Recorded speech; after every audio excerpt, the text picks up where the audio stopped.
Bonjour et bienvenue dans ce nouvel épisode. Je suis Mylène, je suis coach business et je suis ravie de te retrouver ici pour parler entrepreneuriat, marketing, dev perso et mindset. Aujourd'hui, j'aimerais qu'on fasse le bilan. L'année 2023, c'est terminé.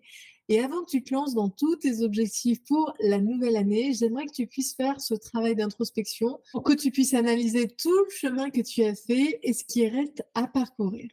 Et pour ça, je vais te donner une petite trame qui, moi, m'est très utile et qui, j'espère, pourra t'aider à faire ce bilan pour pouvoir mieux rebondir pour l'année prochaine.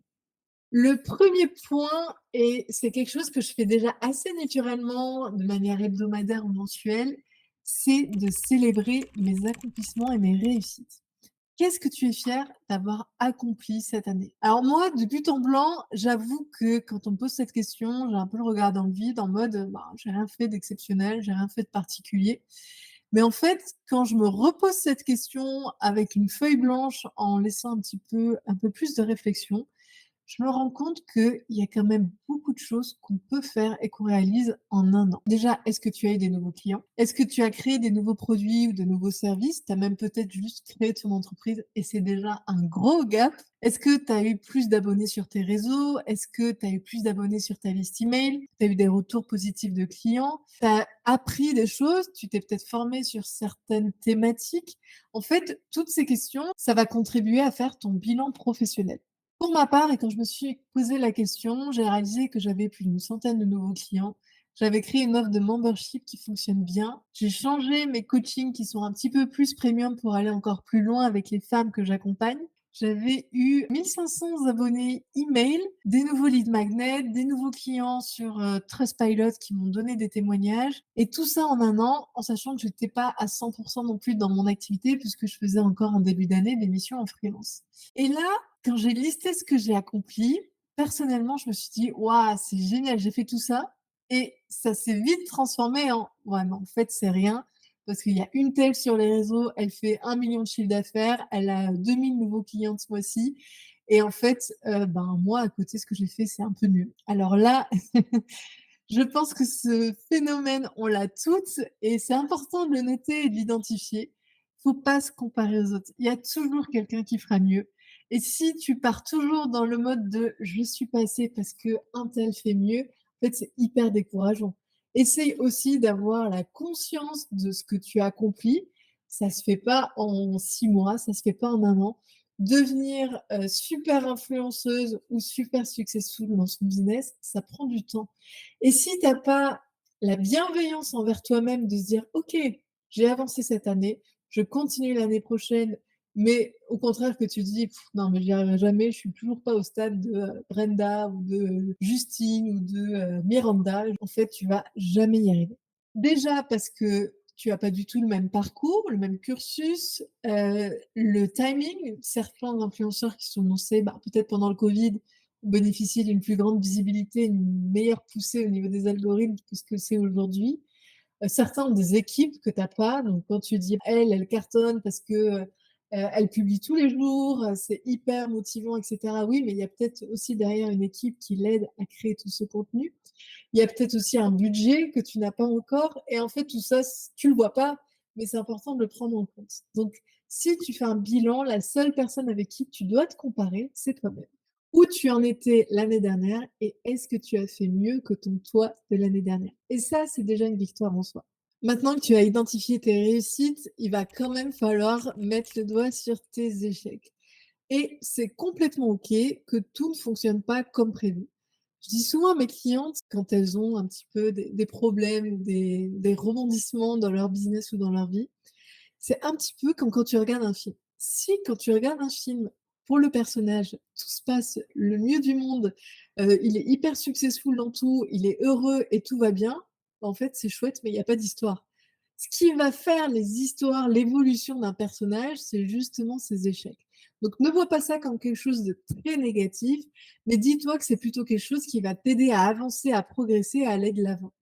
Moi, personnellement, ça m'arrive d'avoir des échecs. Il y a des fois où j'ai fait des lancements qui n'ont pas du tout fonctionné, d'autres fois où ça a bien marché, mais quoi qu'il en soit, Si je m'étais arrêtée au lancement qui avait été un échec, bah, en fait, je serais tout en bas de l'échelle et j'avancerais pas. Au contraire, je me suis dit: «Là, ça n'a pas fonctionné, pourquoi? Qu'est-ce que j'ai dit dans ma communication? Comment étaient mes pages de vente? Comment je m'adressais à mes clientes? Est-ce que quand j'ai fait ma masterclass, j'étais bien? De quoi j'ai parlé? Est-ce que j'en ai trop dit, pas assez dit?» Tout ça, c'est aussi des sources d'inspiration pour pouvoir ensuite s'améliorer par la suite. Donc ne vois pas du tout ça comme quelque chose de négatif, mais au contraire, c'est positif. Donc quand tu as un échec dans ta vie d'entrepreneur et je ne veux pas te spoiler, mais il y en aura. Ça fait partie du jeu, il faut juste les accepter et pas en faire des montagnes, mais au contraire, à chaque fois que tu en as, tu déjà l'identifies objectivement, donc sans dramatiser, mais sans non plus être dans le déni. Ensuite, tu vas essayer de comprendre pourquoi. Ben, est-ce que c'était ton discours de vente, ta communication, ton produit? Qu'est-ce qui n'allait pas? Troisième point, tu vas lister les choses à améliorer. Moi, c'est ce que je fais. Dès qu'il y a quelque chose qui marche pas, je me dis: «Qu'est-ce que j'aurais pu mieux faire?» Et je liste tout ce qui me passe par la tête. Je fais le tri après, mais au moins je sais exactement qu'est-ce que je peux mettre en place et déjà dans le mouvement d'après et pas rester stagné sur cet échec. Et une fois que tu as listé ces choses à améliorer, tu listes des actions que tu mets dans ton calendrier avec des échéances. On dit qu'un enfant, il tombe 2000 fois avant de savoir marcher. Donc imagine si au bout de 10 fois, il se dit: «Oh mais non, mais c'est bon, ça me saoule, j'en ai marre, je fais que tomber, bah, j'arrête, je reste à 4 pattes». Bah, en fait non, ça marche pas. Instinctivement, on a ce mouvement de se dire: «OK, je tombe, je me relève, j'apprends. Je tombe, je me relève, je m'apprends». Et au bout de 2000 fois, et ben, tu arrives à marcher et tu passes à l'étape d'après. Surtout, n'abandonne pas au bout du premier échec. Il y en a des échecs, ça fait partie du métier d'entrepreneur. C'est ta meilleure école pour progresser et il faut vraiment que tu puisses les intégrer dans ton cursus et dans ton parcours. Maintenant que tu as analysé ces échecs et ces réussites, on va parler un petit peu budget et finances. Alors pour moi, un chiffre d'affaires, ça ne veut rien dire. Tu peux me dire: «Je fais 1 000 000 € de chiffre d'affaires», c'est génial, félicitations, mais en fait, moi, ce qui va surtout m'intéresser, c'est quels sont tes bénéfices. Parce que moi, j'ai déjà vu des entrepreneurs qui faisaient 200 000 € par an et qui avaient 15 000 ou 16 000 € de charges par mois, donc finalement, c'était à peine rentable. Pour moi, un chiffre d'affaires n'est rien si tu as tout autant de dépenses autour et d'investissements. C'est important de se dire: «OK, au jour d'aujourd'hui, est-ce que je suis rentable?» Ça, c'est quelque chose que beaucoup de personnes ne suivent pas. C'est-à-dire, elles vont se focaliser sur: «OK, ben, j'ai rentré tant ce mois-ci». Ouais, c'est bien, mais en fait, tu as dépensé combien aussi? Et ça, c'est un petit peu le piège. Moi, je me rends compte que beaucoup de mes clients, quand je leur demande: «Est-ce que tu es rentable aujourd'hui?» elles vont me dire: «Oui, je fais tant de chiffre d'affaires». Non, non, non, moi, le chiffre d'affaires, ça ne m'intéresse pas. Combien tu as de dépenses? Combien tu as de revenus? Et c'est quoi le delta entre les 2? Et là, ça prend une toute autre dimension. Parce que des fois, tu peux te rendre compte que tu gagnes moins, c'est-à-dire, bah, peut-être tu fais, je sais pas, 10 000 € de CA par mois, et qu'en fait, tes dépenses, elles sont minimes et c'est encore mieux que si tu faisais 1 000 000 € de chiffre d'affaires avec des dépenses de folie. Donc vraiment prendre en compte ce facteur que la rentabilité, c'est ce qui est le plus important au-delà de ton chiffre d'affaires. Petit disclaimer, bien sûr, si tu débutes, tu vas pas être rentable les premiers mois et c'est normal. Là, je t'invite, avant de te lancer, à avoir une petite réserve financière pour que tu puisses amortir justement cette période de flottement, mais surtout que tu sois pas dans le stress de: «Il faut que je rentre de l'argent». J'ai côtoyé plein d'entrepreneurs, il y a rien de pire que d'être dans la peur financière et d'essayer de vendre à tout prix en ayant ça en tête. Il faut quand même que tu sois dans une stabilité, on va dire, même si tu roules pas sur l'or au début, mais une stabilité minimum pour que tu puisses ensuite vendre et travailler sur ton business sereinement. Donc si j'ai un conseil à te donner, aie quand même une petite marge pour les premiers mois pour que tu puisses être beaucoup plus concentré sur ton business et pas essayer de rentrer de l'argent à tout prix. Alors, il y en a d'autres qui vont dire: «C'est la meilleure, motivation pour rentrer de l'argent». Chacun son école. Moi, personnellement, je trouve pas ça très, très sain et ça rajoute un stress et ça ne marche pas à tous les coups. Donc, essaie de jouer la sécurité avant tout. Ensuite, quand tu as étudié cette rentabilité, tu peux aller encore plus loin. Te demander qu'est-ce qui te rapporte le plus aujourd'hui? Peut-être que tu fais la promotion d'un produit qui, au final, te rapporte pas énormément, alors qu'il y en a un autre qui est beaucoup plus cher ou beaucoup moins cher, qui fonctionne très bien et qui te rapporte le plus de chiffre d'affaires. Donc auquel cas, tu vas pouvoir te concentrer aussi sur ce qui fonctionne le mieux. Ensuite, est-ce que tu as un outil ou une formation qui pourrait être un bon investissement pour t'aider à évoluer dans ton business? Peut-être que si tu te fais accompagner avec un coaching, ça te fera évoluer autrement. Peut-être qu'il y a une formation sur une de tes thématiques qui peut être pertinente pour que tu puisses aussi, par la suite, augmenter tes prix. Autre point, te poser la question si tes offres, elles sont au bon prix. Donc ça pourra faire l'objet d'un podcast, mais c'est important de dire par rapport à mes concurrents, j'en suis où? Est-ce que je suis trop bas parce que j'ai peur, je me sens pas légitime et du coup la valeur perçue de mon produit, bah, elle est pas terrible et ça se vend pas? Ou est-ce qu'au contraire, mon produit il est beaucoup trop cher, du coup ma cible peut pas se l'offrir et ça va pas matcher? Autre point, qu'est-ce qui fonctionne le moins bien? C'est-à-dire, est-ce que tu as une offre qui te prend beaucoup de temps et qui finalement te rapporte pas énormément de chiffre d'affaires? Est-ce que tu as des logiciels ou des abonnements que tu n'utilises plus? Moi, je sais que j'avais un abonnement Photoshop, par exemple, alors que j'utilise très peu, que j'ai arrêté. Ou alors, ben, Zoom, si tu te rends compte que tu payes un abonnement tous les mois, mais que finalement tu l'utilises pas, ben, tu peux passer sur Google Meet ou sur la version gratuite. Tout ça, mis bout à bout, ça peut aussi aider à booster ton chiffre d'affaires, mais surtout à limiter tes dépenses si tu n'en as pas besoin. Donc là, à partir de là, tu auras déjà un très bon point de départ pour faire un petit bilan de ta santé financière et l'adapter pour l'année à venir. La quatrième étape, c'est l'optimisation aussi, mais plus en termes de marketing. En fait, tes clients, ils te trouvent où? Aujourd'hui, si tu passes énormément de temps, je ne sais pas, sur Instagram, tu te rends compte que finalement tous tes clients, ils viennent de ton blog, de ton site internet ou de YouTube. Peut-être que tu vas passer un petit peu moins de temps sur Instagram et plus potentialiser sur un canal qui te rapporte beaucoup plus de clients. Moi, je sais que toutes les semaines, je fais un petit point de mes réseaux sociaux, donc savoir l'évolution, le nombre d'abonnés, les interactions, et cetera. Savoir combien de personnes viennent de mes réseaux sociaux, ça tu peux le vérifier avec Google Analytics, par exemple. Et donc, j'essaie de voir tous mes statistiques aussi d'emails, si mes emails sont ouverts, sont lus, sont cliqués, pour que tu ne perds pas du temps à créer du contenu qui ne fonctionne pas. Soit il va falloir le réorganiser, changer d'approche et puis avoir un autre langage ou un autre discours sur ce canal, soit ben, peut-être abandonner un canal qui ne fonctionne pas au profit d'un autre où ta cible est peut-être plus dynamique. Il y a un proverbe d'Albert Einstein que j'aime beaucoup qui dit: «La folie, c'est de faire toujours la même chose et de s'attendre à un résultat différent». Si tu postes tous les jours la même chose sur les réseaux et que ça marche pas et que tu continues à poster exactement la même chose, tu vas t'épuiser, tu vas te dégoûter et tu vas rester au même niveau. Si ça ne marche pas, essaie d'avoir un autre format.